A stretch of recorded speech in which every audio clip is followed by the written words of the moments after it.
When Corey Haim opened up about his disturbing experiences as a child star, many speculated that he was referring to Charlie Sheen. However, the revelations that followed Haim's death unveiled a much darker reality than anyone had expected.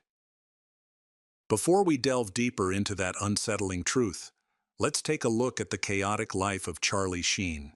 Who could forget the infamous meltdown of 2011? It was the year he lost the highest-paying gig on television, all while boasting about having tiger blood and Adonis DNA. But the downward spiral of Charlie Sheen began long ago. Charlie Sheen was born Carlos Erwin Estevez in New York City as the youngest son of actor Ramon Estevez and Janet Templeton. Ramon later adopted the stage name Martin Sheen to further his acting career, a move his youngest son would mirror in time. While his brother Emilio chose to stick with the family name, young Carlos stepped into the limelight at just 9 years old, appearing in his father's film, The Execution of Private Slovik. Little did he know, that role marked the beginning of a troubling journey. As Martin Sheen's career flourished, the family relocated from New York to California, where Charlie attended Santa Monica High School.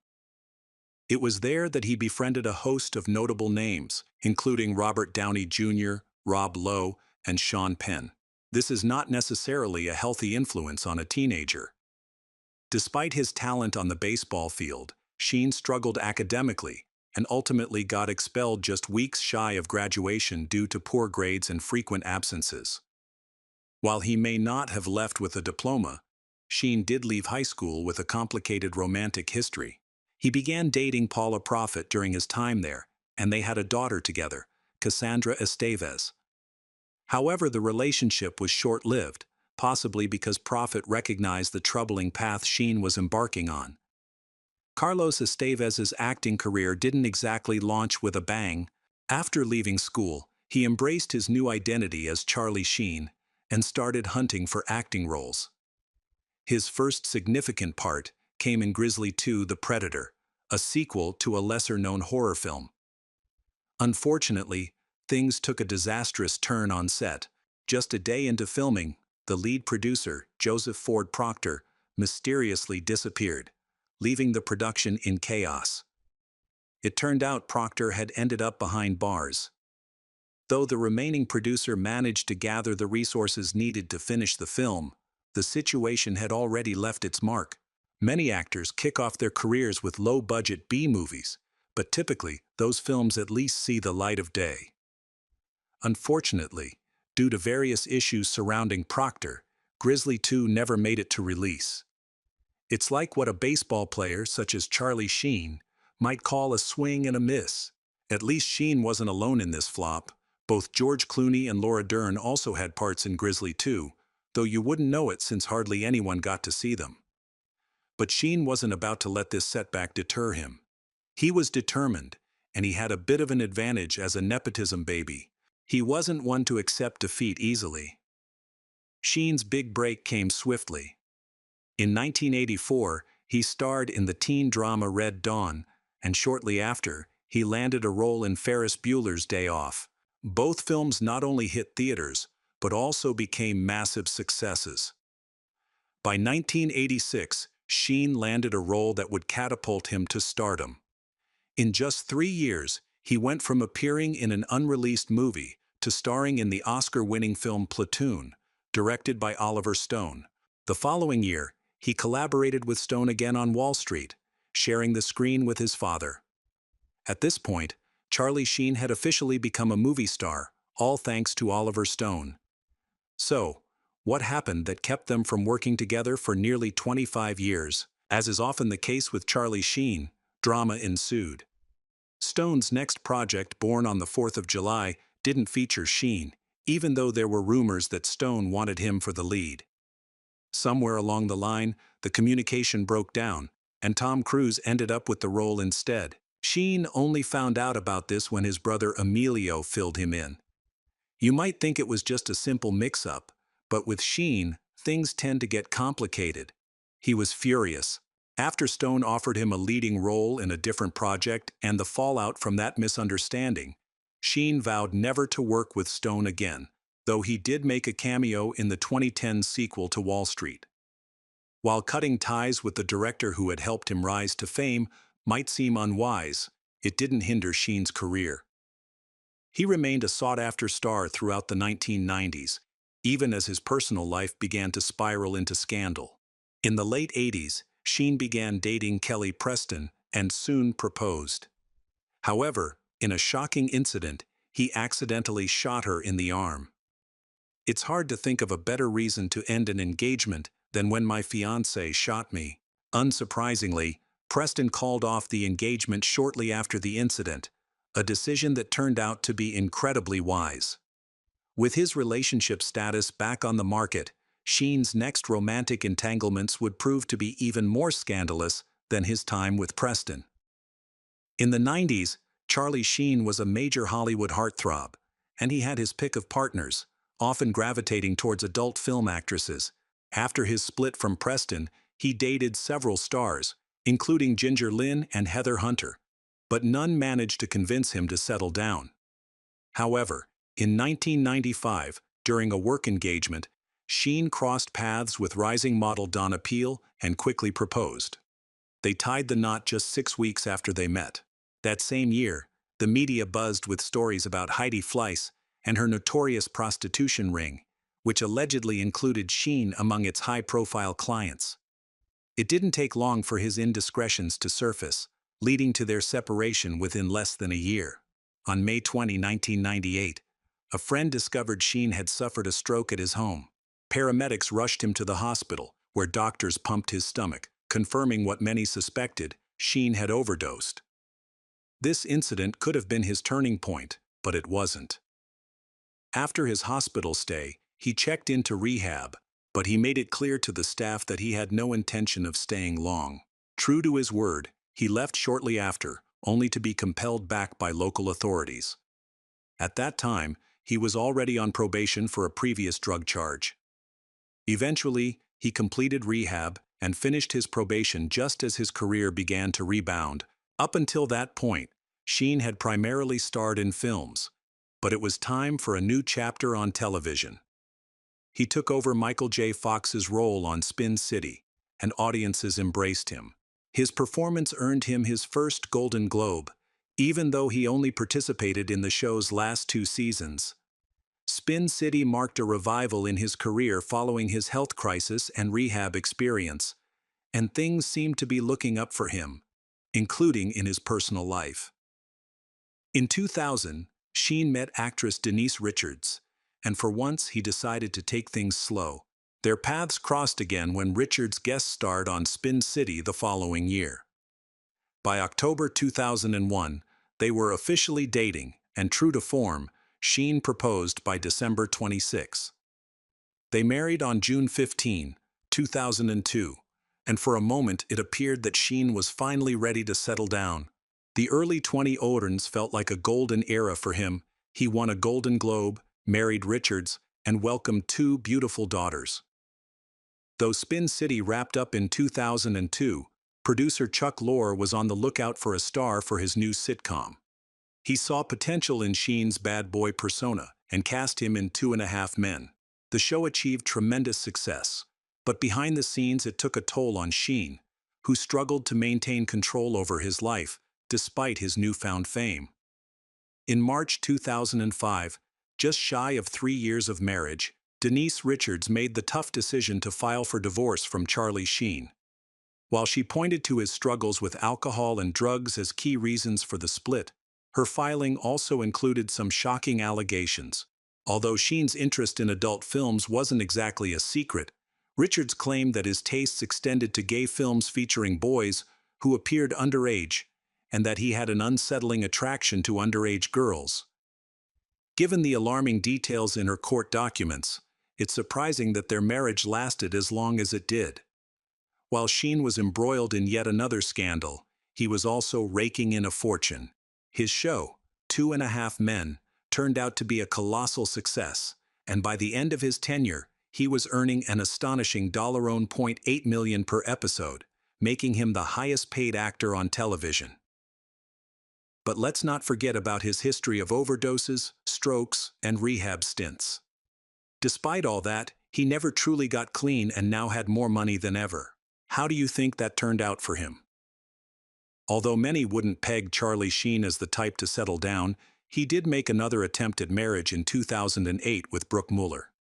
They welcomed twin sons, but if she believed she could change him, she was in for a rude awakening. It wasn't long before Sheen stepped over the line again.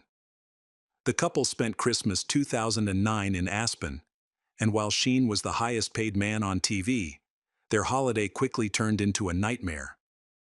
By the end of the day, authorities arrested him for assaulting his wife, leading to a sentence that included rehab, probation, and anger management. This incident marked a turning point for Sheen. In October 2010, he checked into the luxurious Plaza Hotel in New York City, where his ex-wife Denise Richards and their 2 daughters were also staying. Although he was in a separate room, his current wife, Brooke Mueller, was absent. If you thought Sheen would behave just because his family was nearby, you clearly underestimated him. In the early hours, a woman from Sheen's room called the front desk. When security arrived, they found him in a drug-fueled frenzy, wreaking havoc in his room. He had reportedly lost his phone and wallet after a wild night out. And the woman who called for help? She wasn't exactly there for a friendly chat. Reports indicated that security discovered her unclothed and trapped in a closet, terrified for her safety. As if that weren't enough, Sheen caused a staggering $77,000 in damages to his hotel room, all just 2 months after leaving rehab. After everything calmed down, Richards took Sheen to Columbia Presbyterian Hospital in New York. Reports suggest that Sheen only agreed to go because he faced either a hospital visit or handcuffs. This incident marked the beginning of Sheen's downward spiral, even though his team claimed he checked in due to an allergic reaction to medication. Soon, news of Sheen's explosive behavior spread. Perhaps he was searching for someone to blame for his troubles, as just weeks after the Plaza incident, he filed for divorce.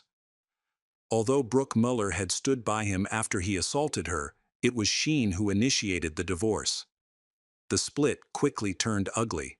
A few months later, Mueller obtained a restraining order against him, expressing her deep concern for Sheen's mental state. Authorities intervened and removed their twin sons from his care. Sheen's addiction was wreaking havoc on his life, and it was on the verge of destroying his career as well. At the time of the Plaza incident, 2.5 Men was still airing.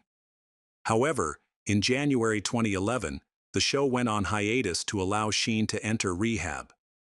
This time, he opted for rehab at home, marking his 3rd attempt to get clean within a year. His family tried to support him, but Sheen showed little interest in help. As his behavior spiraled, his father, Martin Sheen, faced a barrage of questions about him. Martin described addiction as a disease akin to cancer and sought to offer his son love and support, but Charlie dismissed this, insisting he had cured himself with sheer willpower. If he truly believed he was cured, his actions didn't reflect it. CBS still planned for Sheen to return to 2.5 Men, one of television's biggest hits. Despite his erratic behavior, they wanted to keep their star. However, everything changed when Sheen called into Alex Jones's radio show for another bizarre interview. This time, he crossed a line that made it clear he was far from stable. His rambling comments, especially about Chuck Lorre, the show's creator, proved to be a grave mistake. Lorre believed Sheen needed help, while Sheen insulted him, calling him a clown and using an anti-Semitic slur, claiming he was sorry for embarrassing Lorre in front of his children. In an instant, Charlie Sheen lost his prime television role. Following the interview, CBS canceled the rest of the season and banned him from the lot. In a misguided attempt to negotiate, Sheen demanded a 50% raise, arguing he was underpaid. Chuck Lorre wasn't joking around. He fired Sheen and killed off his character on the show. This marked the beginning of the infamous Charlie Sheen meltdown. Who could forget his outrageous claims of being a warlock with tiger blood and Adonis DNA? Who doesn't remember him declaring he was winning?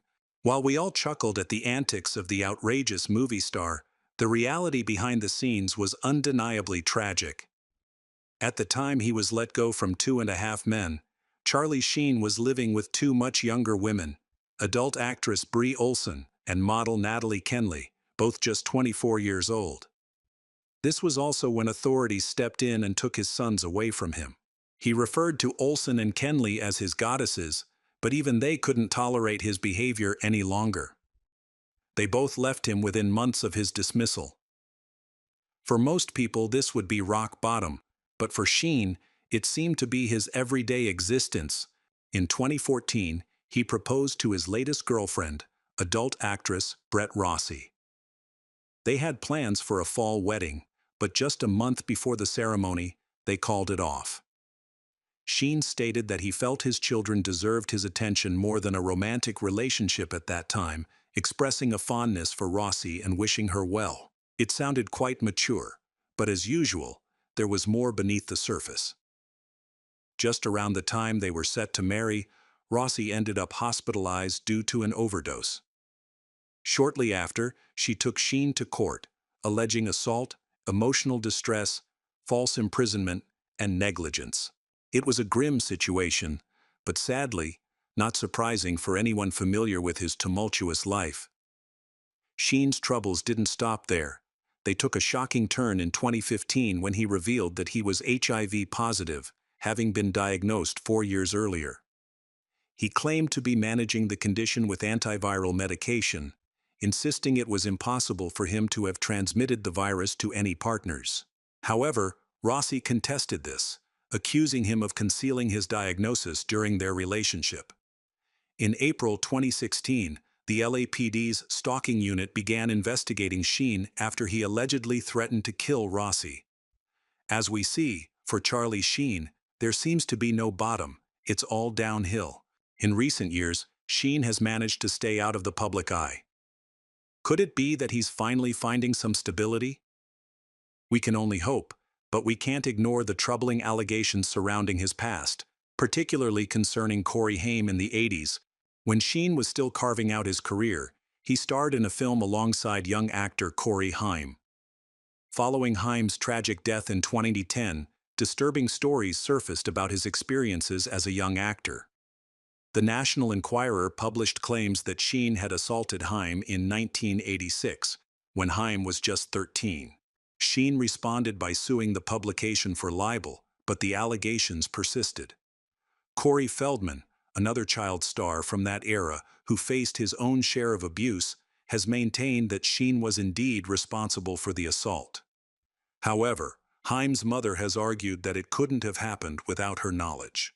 Unfortunately, with Haim no longer here to share his side, the truth may remain elusive, casting a dark shadow over Sheen's already troubled legacy. Ultimately, Charlie Sheen's legacy is a complicated tapestry woven with extraordinary talent and unforgettable performances, yet marred by scandal, addiction, and controversy. From his meteoric rise in Hollywood to his dramatic fall from grace, Sheen serves as a cautionary tale about the costs of fame, unchecked excess, and the darker aspects of celebrity life. While he seems to have stepped back from the limelight in recent years, the ghosts of his past continue to linger. Whether he has truly found peace or is still a ticking time bomb remains uncertain. But one fact is clear: Charlie Sheen's story is far from finished. If you found this exploration of Charlie Sheen's life intriguing, don't forget to like and subscribe for more captivating content.